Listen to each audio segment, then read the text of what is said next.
మన జరుగుతున్నటువంటి అన్యాయాన్ని ఎవ్వరు చూపించారు. ఇదే పత్రిక, ఇదే ఆంధ్రజ్యోతి పత్రిక వాళ్ళ అత్యుత్సాహం చూడు, కవితను రెచ్చగొట్టేటువంటి విధంగా ఎట్లా చేస్తా ఉన్నారు చూడు. అందుకే మనం ఈ టాపిక్ కూడా తీసుకున్నాం. కవితను రెచ్చగొడుతున్న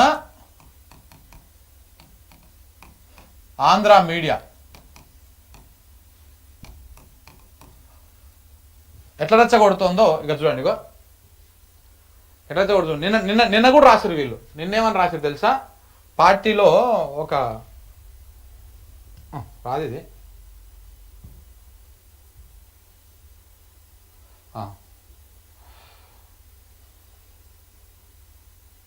ఇగో నిన్న కూడా సేమ్ వరుస పెట్టి ఇంత పెద్ద వార్తలు. సముచిత ప్రాధాన్యం ఇస్తే సరే, కాదంటే కొత్త పార్టీ పెడతారు. తండ్రి కేసీఆర్తో తేల్చుకోవాలనుకుంటున్న కవిత, ఆయన పిలుపు కోసం ఎదురుచూపు, లీకేజ్ పైన ఆగ్రహంగా కేసీఆర్ తనయ, లీకు వీరులు ఎవరో తేలే వరకు పార్టీకి దూరం, పార్టీ పెడితే తెలంగాణ జాగృతే, రోజంతా ఇంటికే పరిమితం, భర్త తరఫున కుటుంబం సన్నిహితులతోటి మంతనాలు చేసిందట. ఇట్లా రచ్చగొట్టేటువంటి విధంగా పెద్ద వార్త చూసినావా? ఇది మొత్తం తెలంగాణలో సమస్యలే లేవు, ఓన్లీ కవిత ఇష్యూ అని చెప్పేసి నిన్న బ్యానర్ ఐటమ్ ఫుల్ పేజీ వార్తని రాసిరు. నిన్నటిది అది. ఇంకా ఇవాళ కూడా సేమ్ కంటిన్యూటీ, దానికి అదే అంశానికి కంటిన్యూటీ. ఇక ఇవాళ చూడండి, పార్టీ మీ జాగిరా, నిన్ననేమో కొంత స్మూత్గా ఆలోచన చేస్తుంది అని చెప్పేసి రెచ్చగొట్టిరు. ఇవాళనేమో ఇంకా ఆమె లోపల ఉన్నటువంటి కోపాన్ని, ఉక్రోషాన్ని వెంటనే అది వేయాలి, వెంటనే అదిరేయాలి. ఇంకొక మిత్రుడు పెట్టిండు స్వేచ్ఛ అనే పత్రిక. నేను ఆ పత్రికలు చూపించాను బ్రదర్, మీరు ఏమన్నా అనుకోండి. ఎందుకంటే ఆ పత్రికలు చూపించడం వల్ల ఇంకా 10 మందికి ఆ పత్రికలు తెలుస్తాయి. అవి రాయవు, రాసిన విష ప్రచారాలే రాస్తాయి. ఎందుకు మనం వాటిని చూపించాలి చెప్పు? అవసరం లేదు, అది మనం చూపించద్దు. రైట్. ఈ పత్రిక ఇవాళ ఏం రాసింది? పార్టీ మీ జాగిర ఇవాళ రెచ్చగొడుతుంది. నేననే కొంత స్మూత్గా డీల్ చేసింది వార్తని, ఇలా కొంత మొత్తానికి రెచ్చగొడుతుంది. కవితకు కొంచెం ఆలోచన ఏమన్నా అటు విరమించుకొని కొంత సరేపాటిగా అంతా వేసుకొని పోదాం అనుకున్నా కానీ వెంటనే అట్టకుండా అమ్మ రెచ్చగొడుతుంది అనమాట. వెంటనే ఇప్పుడు ఆమె పార్టీ పెట్టాలనేటువంటి విధంగా రెచ్చగొట్టే విధంగా పత్రిక రాసింది. పార్టీ మీ జాగిరా, మీరేమైనా గుత్తపట్టారా? అక్కకు హక్కులు లేవా? కవితకు మద్దతుగా సోషల్ మీడియాలో ఆమె సన్నిహితుల పోస్టులు. ఒక సోషల్ మీడియా పోస్టును ఒక పత్రిక, ఆంధ్ర పత్రిక, ఆంధ్రజ్యోతి ఏ స్థాయికి దిగజారిపోయింది అంటే, సోషల్ మీడియాలో కొంతమంది అభిమానులు పెట్టేటువంటి పోస్టులను ఆధారంగా చేసుకొని ఈ పత్రిక సర్క్యులేషన్ ఉన్న పత్రిక బ్యానర్ ఐటమ్, పెద్ద ఐటమ్ ఫస్ట్ పేజీలో వేసింది అనమాట. ఇక చూడు, కేటీఆర్ ను టార్గెట్ చేస్తూ విమర్శనాస్త్రాలు, కుట్రలపై ఎందుకు స్పందించలేదని ప్రశ్నలు, వి స్టాండ్ విత్ కవితక్క పేరుతో సర్క్యులేటు, చివరన జై తెలంగాణ జై కేసీఆర్ నినాదం, 2 రోజులైనా కేసీఆర్ నుంచి రాని పిలుపు, అధినేత నిర్ణయంపై బీఆర్ఎస్ శ్రేణుల్లో ఉత్కంఠ, కేటీఆర్ భేటీ పైన ఆసక్తికర చర్చ అని చెప్పేసి ఇట్లా కవితకు ఇక లేనిపోని ఆలోచన కల్పించాలి, కవితను రెచ్చగొట్టేటువంటి విధంగా ఆంధ్రజ్యోతి పత్రిక పూనుకున్నది. ఇదే పత్రిక తెలంగాణ హక్కుల గురించి, నిన్న నీళ్ల గురించి హరీష్ రావు మాట్లాడితే ఆ వార్తను రాయదు. కానీ ఇక్కడ రెచ్చగొట్టడానికి ఇప్పుడు ఏమైతుంది, కవితను రెచ్చగొట్టి కవితతో పార్టీ పెట్టిస్తే బీఆర్ఎస్ పార్టీలో చీలికలు వస్తాయి. ఉన్నటువంటి క్యాడర్ అటు సగం ఇటు సగం అవుతున్నటువంటి ఆశ, దురాశ ఈ పత్రికలకు, ఈ పత్రికలు నడిపిస్తున్నటువంటి యజమానులకు, ఆ యజమానులు ఉన్నటువంటి అసలు యజమానులకు ఉంటదన్నమాట. అందుకని ఇట్లా రెచ్చగొట్టడం కోసం ఈ రకంగా రాసిరు. మళ్ళా ఇందులోనే ఇంకింత కోపం రావాలి. ఇక చూడండి, ఎవరు స్పందించొద్దు, ఆలోచించి అడుగులు వేయాలి, దుష్ప్రచారంపై కాదు పార్టీ బలోపేతంపై దృష్టి పెట్టాలి, కవిత వ్యవహారంపై కేటీఆర్ కు కేసీఆర్ దిశానిర్దేశం, తనయుడిని ఫామ్ హౌస్ కు పిలిపించుకున్న తండ్రి, 3 గంటల పాటు మంతనాలు, కాళేశ్వరం నోటీసులపైన చర్చ, జూన్ 1న అమెరికాలో బీఆర్ఎస్ రజతోత్సవం. అయితే ఇక్కడ మీకు ఒక అంశాన్ని నేను చూపిస్తాను మిత్రులారా, చూడండి. ఇక్కడ చూసిరా, ఇక్కడ కవిత 2 రోజులైనా కవితకు రానటువంటి పిలుపు అని రాసిండు వీడు. ఎంత నీచుడు అంటే పత్రిక అంటే ఇది కొంత జర్నలిస్టులకు మాత్రమే అర్థమవుతుంది ఈ లైన్. 2 రోజులైనా కవితకు రానటువంటి పిలుపు కేసీఆర్ నుంచి అని రాసిండు. కవిత వ్యవహారం పైన కేటీఆర్ కు కేసీఆర్ దిశానిర్దేశం, తనయుడిని ఫామ్ హౌస్ కు పిలిపించుకున్న తండ్రి, 3 గంటల పాటు చర్చ. ఈ 3 ఈ రెండింటికి సంబంధాలు ఉంటాయి మిత్రులారా. మీరు చూడండి, ఒక్కసారి అర్థం చేసుకోండి. అంటే కవితనేమో పిలుస్తలేడు, 2 రోజుల నుంచి పిలుస్తలేడు, కానీ కేటీఆర్నే పిలిపించుకుండు, ఎక్కడికి, ఫామ్ హౌస్కి పిలిపించుకుండు, 3 గంటలు చర్చ చేసిండు. అంటే ఎంత కూర్చడం అనమాట, పెన్ను తీసుకొని స్ట్రెస్ చేసి జనాలకు ఎక్కించడం అన్నమాట.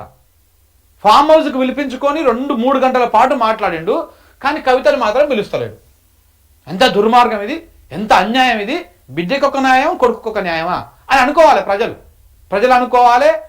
ఈ పార్టీలో ఉన్నటువంటి కవిత వర్గము ఇట్లాంటి వాళ్ళు అనుకోవాలని చెప్పేసి ఈ రకంగా రెచ్చగొట్టడం కోసం ఈ రకమైనటువంటి వార్తలు వడ్డీ వారుస్తూ ఉంటాయి ఆంధ్ర పత్రికలు. దయచేసి అర్థం చేసుకోవాలి. చాలా ఉంటుంది కథ.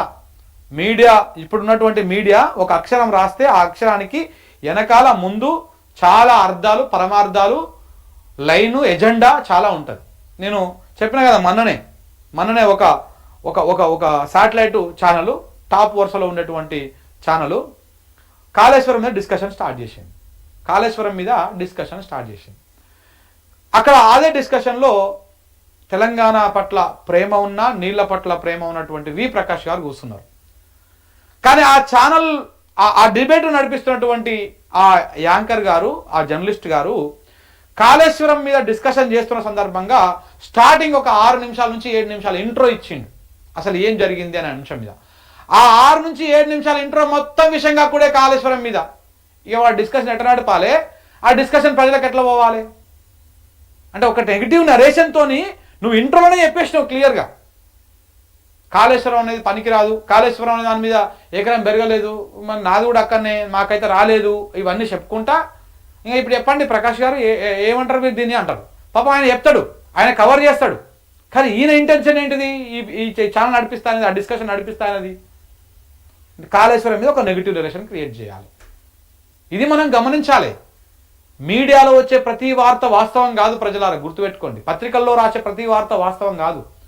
ప్రధానంగా ఆంధ్ర పత్రిక, ఆంధ్ర మీడియా ఛానళ్ళు చేసేటువంటి ప్రతి వార్త వాస్తవం కాదు. దాని వెనకాల చాలా ఒక నెరేషను, ఒక పార్టీ మనుగడ, ఒక పార్టీ ప్రయోజనాలు, రాష్ట్ర ప్రయోజనాలను పరంగా పెట్టేటువంటి అంశాలు చాలా ఉంటాయి. వీటిని మనం గమనించకపోతే, వీటిని మనం అజేయకపోతే చాలా ప్రమాదం ఉంటుంది. తెలంగాణ సోయికి రావాలి కొంచెం ఇప్పటికైనా కూడా. ఈ రకంగా ఎందుకు ఇంత రెచ్చగొట్టడానికి ఇంత ప్రయత్నం చేస్తుందంటే, ఇప్పుడు రెచ్చగొడితేనే కదా కావాల్సింది. ఇప్పుడు రెచ్చగొడితేనే బీఆర్ఎస్ పార్టీకి డ్యామేజ్ అవుతుంది, కాంగ్రెస్ పార్టీకి ప్లస్ అవుతుంది, బీజేపీ పార్టీకి ప్లస్ అవుతుంది. రెచ్చగొట్టాలి కవితతో ఓ పార్టీ పెట్టియాలి, కవితతోని సేమ్ షర్మిల లెక్కనే ఒక ఒక ఒక అస్త్రాలను ఇడవాలి, దానికోసం పార్టీని చిన్న భిన్నం చేయాలి. ఇప్పుడు బీఆర్ఎస్ పార్టీ అనేది మాట్లాడకపోతే ఇంకా ఆడనాడు రాష్ట్ర ప్రయోజనాల కోసం మాట్లాడుతూ గాలి ఒక్కరే. ఎవడు ఒప్పుకున్నా ఒప్పుకోకపోయినా, ఎవడేమనుకున్నా కానీ ఏం పర్లేదు. ఎవడు లేడా శంకర్ ఎవడు లేడు, బరాబర్ లేడు ఎవడైనా స్వార్థమే. మాట్లాడతలేదు ఎందుకు మరి కోదండరామరెడ్డి, మాట్లాడతలేదు ఎందుకు మేధావులు, ఎందుకు బనకచర్ల గురించి మాట్లాడతలేరు, దేనికి ఇచ్చంపల్లి గురించి మాట్లాడతలేరు, దేనికి మేడిగడ్డ గురించి మాట్లాడతలేరు. ఒకవేళ మాట్లాడితే మేడిగడ్డ గురించి దాన్ని ఊలగొట్టాలని మాట్లాడతారు. గత ప్రభుత్వం అవినీతి అని మాట్లాడతారు. అవినీతి తెలుస్తుందికే కమిషన్లు వేసిరు, అవినీతి తెలుస్తుందికే ఎన్డీఎస్ఏ రిపోర్ట్లు ఇచ్చింది, ఇవన్నీ చేసింది. అవినీతి తెలుసురు, లెక్కనేదో తెలుసురు, కానీ దాన్ని రిపేర్ చేయరు కదా. ఫస్ట్ రిపేర్ చేసి నీళ్ళు ఇయ్యరు కదా. ఎందుకు పడావ పెట్టిరు 2 ఏళ్ళకెళ్ళి, దేనికి పడావ పెట్టిరు ఆ అంశం చెప్పాలి కదా. అవి చెప్పకుండా ఇవన్నీ వ్యవహారం ఎందుకు చేస్తా ఉన్నారు, దేనికోసం చేస్తా ఉన్నారు, ప్రజలు ఆలోచించాలి. ఇది పెద్ద రాజకీయం, ఇదంతా కుట్ర, ఇదంతా తెలంగాణ మీద కుట్ర, ఇది బీఆర్ఎస్ పార్టీ మీద కాదు. తెలంగాణ మీద కుట్ర, బీఆర్ఎస్ పార్టీ మీద తుపాకి పెట్టి దాని భుజం మీద కాల్చేది తెలంగాణని. ఆడను మాట్లాడుతుంటే దాన్ని కవర్ చేయకుండా పేపర్లు మేనేజ్ చేయడం. ఇప్పుడు కవిత రెచ్చగొట్టేసి పార్టీ పెట్టాలి, పార్టీ కొట్టేసి బీఆర్ఎస్ని ఏం చేయాలి, బీఆర్ఎస్ని 2గా ఇట్లా చీల్చేసి ఒకటి కవితది, ఇంకొకటి కేసీఆర్, 2 వర్గాలను చేసేసి ఇప్పుడు వీళ్ళు లబ్ధి పొందాలి. ఎవరు, ఆంధ్ర పార్టీలు, ఆంధ్ర మీడియా, రేవంత్ రెడ్డి గారు, చంద్రబాబు నాయుడు, మోడీ, వీళ్ళందరూ లబ్ధి పొందాలి. తెలంగాణ మీద మళ్ళా ఇంకా కొంతకాలం ఆధిపత్యాన్ని చెలాయించాలి. ఎటు అయితలేదు, సాధ్యం అయితలేదు వాళ్ళకి. ప్రజల నుంచి తీవ్రమైనటువంటి వ్యతిరేకత వస్తూ ఉన్నది. 1.5 సంవత్సరం కాలంలో ఏ వర్గాన్ని కదిలించినా రేవంత్ రెడ్డిని తిట్టినోడే కానీ తిట్టినోడు లేడు, కాంగ్రెస్ ప్రభుత్వాన్ని తిట్టినోడే కానీ తిట్టినోడు లేడు. ఇంత వ్యతిరేకతని మనం ఎట్లా డైవర్ట్ చేయాలి, ఏ రకంగా చేయాలి, ఇంకో ఇట్లా ఈ రకంగా ప్లాన్, ఇట్లా చిచ్చులు పెట్టాలి కుటుంబాల మధ్యలో, ఈ రకంగా పార్టీలను చీల్చాలి, షర్మిలకు ఇంకొక పార్టీ పెట్టేయాలి. షర్మిల ఏం చేసింది, పార్టీ పెట్టి తెలంగాణకు సంబంధం లేని వచ్చి తెలంగాణలో పార్టీ పెడుతున్నాడు ఆయన ఎవరేమి అని చెప్పేసి మనం మాట్లాడితే ఎవడు వినలే అప్పట్లో. ఆమె పార్టీ పెట్టింది, ఈడ ఉన్న వాళ్ళని ఆగం చేసింది, మళ్ళీ ఇక్కడ ఆగం అయిపోగానే వెంటనే ఏపీకి పోయింది, ఆడ ఉన్నాయని కూడా ఆగం చేసింది, సొంత అన్నని కూడా. ఇట్లా శిఖండి పాత్రలు పోషిస్తూ ఉంటారు. సో కాబట్టి మనమే అప్రమత్తంగా ఉండాలి. అప్రమత్తంగా లేకపోతే మనము 1956లో ఎట్లయితే నష్టపోయినామో సేమ్ మళ్ళీ గట్లా నష్టపోవాల్సి వస్తుంది. ఈ రెచ్చగొట్టడానికి కవిత గారు కూడా ఆలోచించాలి, ఎవడు రెచ్చగొడుతున్నాడు, ఎవడు వెనకాల ఉన్నాడు, ఎవడేంది అనేది. కేసీఆర్ లేకపోతే మనం ఏంటిది, ఏంది కథ అనేది వాళ్ళు కూడా ఆలోచించి కొంత ఆచితూచి నిర్ణయం తీసుకోవాలి. ఆంధ్ర మీడియా మిమ్మల్ని రెచ్చగొట్టేస్తే మీరేదో ఉబ్బిపోయి మీరేదో ఎక్కువగా ఊహించుకొని ఆవేశపడితే రేపన్నాడు మీరు కూడా తప్పులనే పడతారు, మీరు కూడా చిక్కులనే పడతారు. ఆలోచన చేసుకోవాలి. తెలంగాణ ప్రయోజనాలను దృష్టిలో పెట్టుకోవాలి. ఇక్కడ పార్టీలు ఇవి కాకుండా లార్జర్ స్కేల్లో ఆలోచించండి.